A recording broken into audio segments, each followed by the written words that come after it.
नमस्कार। 20 वर्षीय युवक जिनकी हस्तरेखा पर क्या क्या गतिविधियां हैं, इनके बारे में मैं बताने वाला हूं।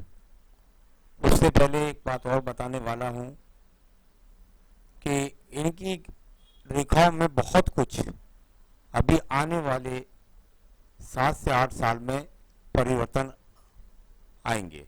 अच्छे भी आ सकते हैं, नेगेटिव भी आ सकते हैं।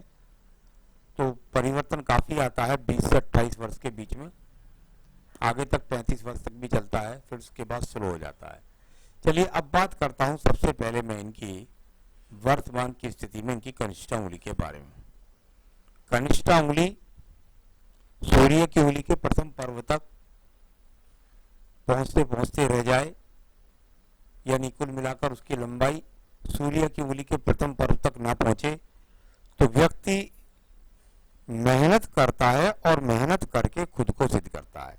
यानी इन व्यक्तियों को ऐसा नहीं है, सब कुछ आसानी से नहीं मिलता, ये बहुत संघर्ष करके स्वयं को सिद्ध करते हैं। यहाँ मानसिक पर्व, प्रथम पर्व पूरी तरीके से श्रेष्ठ है। इस समय पर बुद्धि इनकी सही काम कर रही है, जिससे अपने टारगेट को प्राप्त करेंगे। यहाँ सेकंड पर्व, किसी से लड़ने झगड़ने की कोई प्रवृत्ति इनके अंदर नहीं है, किसी से लड़ते झगड़ते ये नहीं है।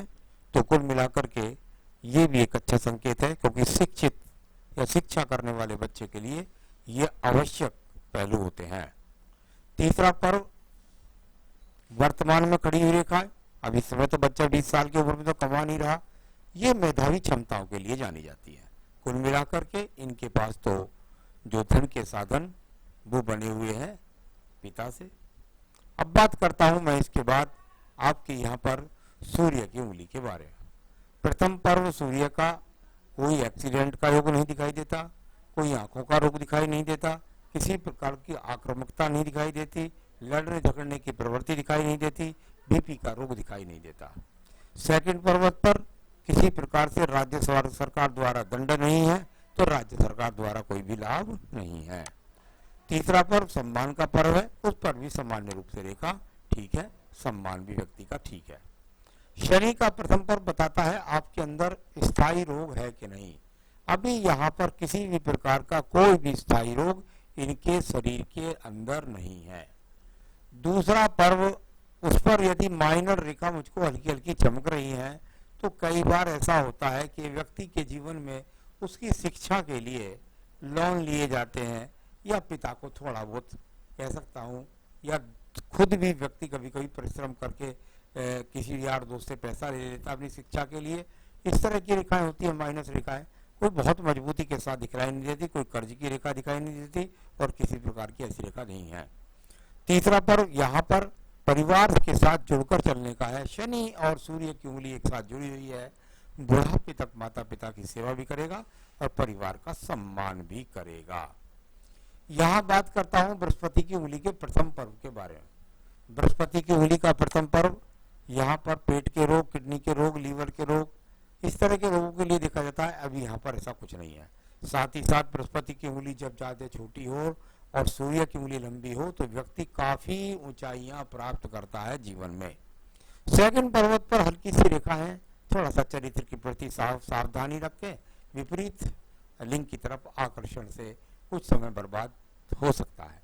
यहाँ तीसरा पर्व संतान के सुख सहयोग का है, वो आपको मिल जाएगा।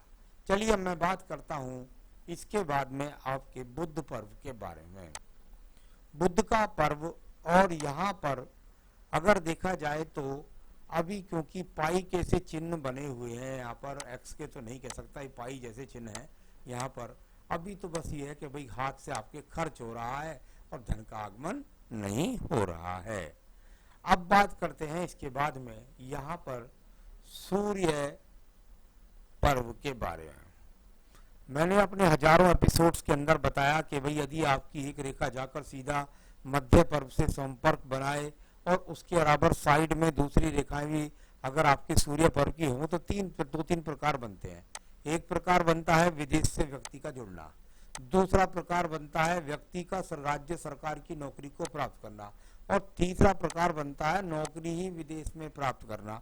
कुल मिलाकर भाग दौड़, दूर स्थान परिवर्तन, ये सब चीजें सूर्य पर्वत पर स्पष्ट रूप से है। इस पर बहुत सारी रेखाएं शनि पर्व से भी जा रही हैं, यानी धन कमाने के लिए दूर स्थान से जुड़ना। अब बात करते हूं मैं इसके बाद में आपकी रेखा के बारे में, और वो है आपका भाग्य पर्व। इस रेखा के बारे में यदि आप बात करेंगे तो ये रेखा तो साइड वाली नीचे से निकल कर के आ रही है, यानी ये तो इसे कह सकते हैं कि भाई ये तो दूर देश से, दूर प्रांत से जोड़ेगी आपको। तो जहां पर दूसरी भाग्य रेखाएं जो हैं वो अभी केवल और केवल यहाँ पर सिर्फ और सिर्फ खर्च के पहलू को दिखला रही हैं। भाग्य सामान्य रूप से इनके साथ है, अपनी शिक्षा की तरफ उस भाग्य को बनाएं। अब बात करते हैं इसके बाद बृहस्पति के पद पर। इतने बड़े जबरदस्त ब्रैकेट्स चतुर्भुज बन रहे हैं आज की तारीख में, तो ये तो निश्चित बात है कि व्यक्ति अपने कर्म के द्वारा, क्योंकि ये मल्टी टैलेंटेड रेखाएं जा रही हैं शनि पर्व को, व्यक्ति अपने ज्ञान के द्वारा अपने जीवन में प्रॉपर्टियां बनाएगा, साथ ही साथ अपने आप को बहुत मजबूती से स्टैंड करेगा। ये बृहस्पति पर्व इनको सद्बुद्धि के साथ धन, धान्य और सब चीजों से संपूर्ण करेगा। तो इस प्रकार से इसका फल जान सकते हैं। अब बात करता हूं मैं इनकी रेखा के बारे में, और वो है इनकी हृदय रेखा। हृदय रेखा पर इनकी पर कई जगह बल, कई जगह कट, कई जगह बल, कई जगह कट। अगर ये स्थिति बाद में रहती है तो पत्नी के साथ में वैचारिक मतभेद।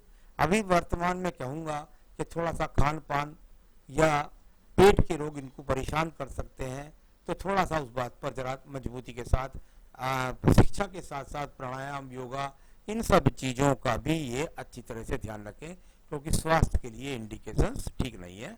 कोई बुरी बात नहीं है, लेकिन ये बात थोड़ा सा ध्यान रखने की है।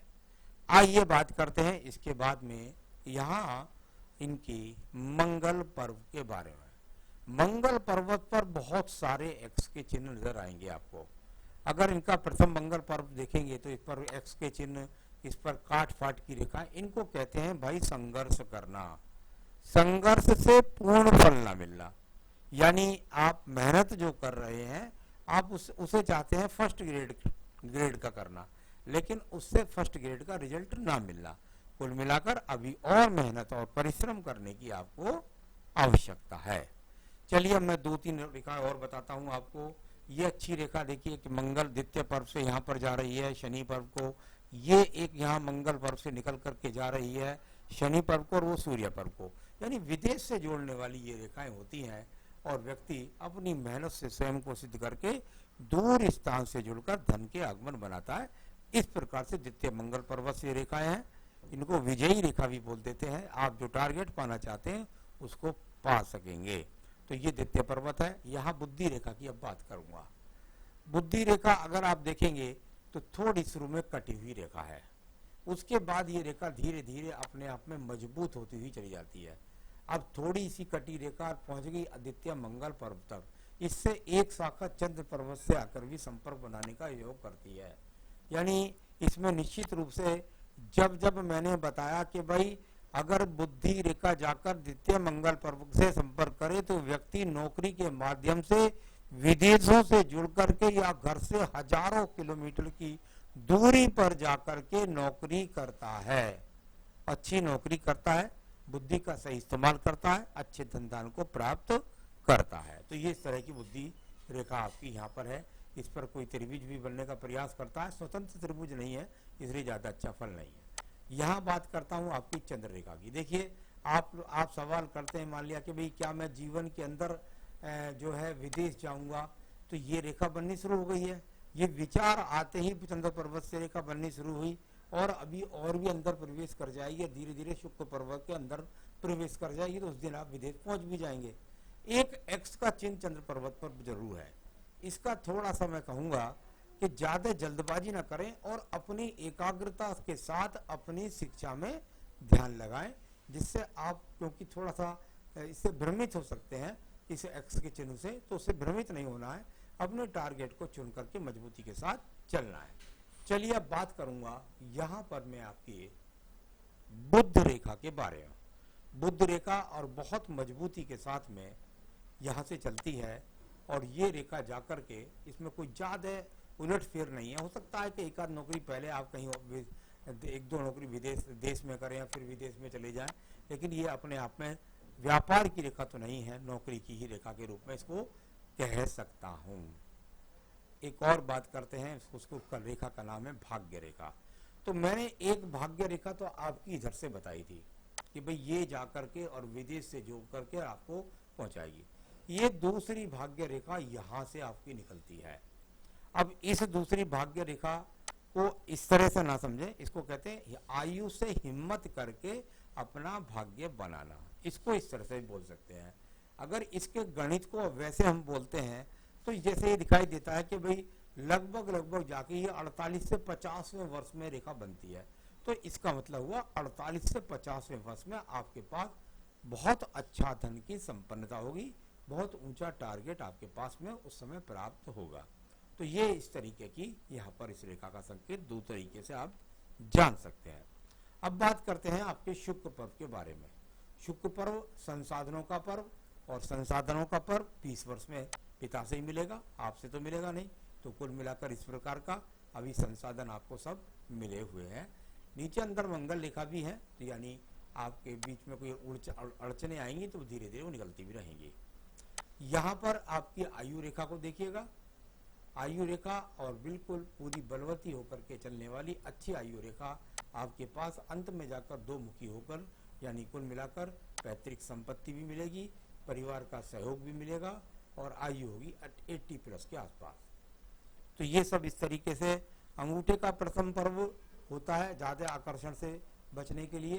तो अंगूठे के प्रथम पर्व पे यदि मैं देखता हूँ तो कुल मिलाकर आपके यहाँ पर माइनस रेखाएं कुछ हैं, यानी ज्यादा आकर्षण के प्रति आपकी एकाग्रता है। तो उस पर थोड़ा सा बस अपना टारगेट को चुनिए, आकर्षण के प्रति ज्यादा भ्रमित ना हो, पहले शिक्षा को ही मजबूत बनाए। तर्क शक्ति की ये रेखाएं माइनस रेखा जब ज्यादा होती हैं, व्यक्ति कुछ बहस भी ज्यादा करता है। तो ज्यादा बहस नहीं, ज्यादा बुद्धि पर ध्यान लगाए। तो ये इस तरीके से राहु पर्वत से किसी प्रकार से कोई लॉटरी का योग नहीं है, केतु पर्वत से किसी प्रकार के बड़ी रोग के संकेत नहीं है। तो यहाँ क्रम से कर कर के मैंने आपकी सारी रेखाओं के बारे में, सब के बारे में, पर्वतों के बारे में आपको क्रम से बताया। आपकी जन्मपत्री भी हमारे पास है, उसकी विवेचना जब हम करेंगे तो उस समय आपके एक एक सवाल का जवाब मैंने थोड़ा बहुत इशारा यहाँ पर भी दे दिया है, और आपके एक एक सवाल का और अच्छी तरीके से ईयर वाइज, साल वाइज आपको बता दूंगा, और उस समय आपको उपाय भी बता दूंगा, जी कर लीजिए तो आपके जीवन में अच्छे संसाधन आपके पास बने रहेंगे। नमस्कार।